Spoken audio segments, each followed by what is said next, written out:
Our goal is to keep you informed, and we strive to do that all year. So with the new year just minutes away, we wanted to take a quick look back at some of our most notable local stories of 2021. 23 ABC's Maithili Gubi joining us in the Live Center with a look at a recap of some of the coverage from the past year. Maithili.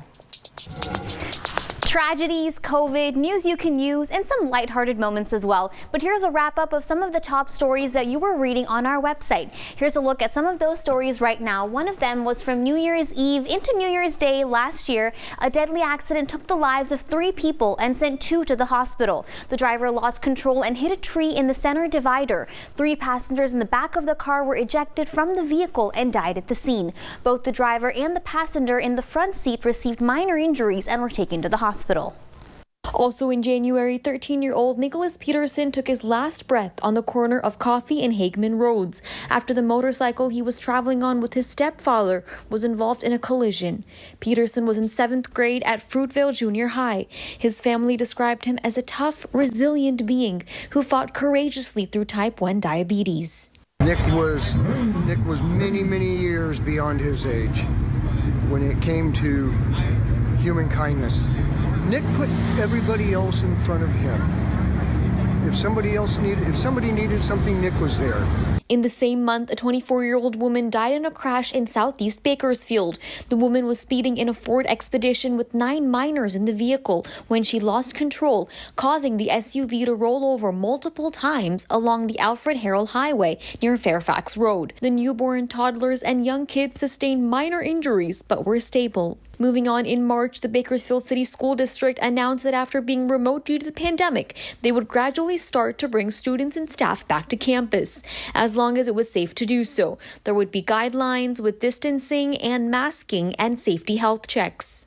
In May, a Bakersfield veterinarian had his license revoked following complaints of negligence in the care of 4 animals.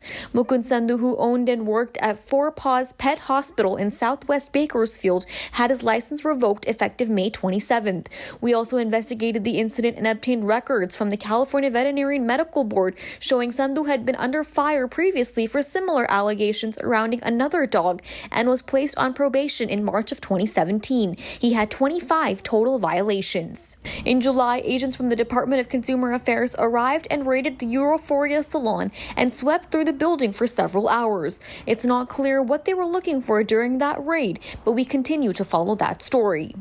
Also in July, 4 members of the Ramirez family in Wasco died due to gun violence. The Kern County Sheriff's SWAT team attempted to rescue several people from what Sheriff Donnie Youngblood says was likely a domestic violence incident. A neighbor told 23 ABC that she helped 2 young girls escape the home and is still devastated she couldn't help the rest of the family.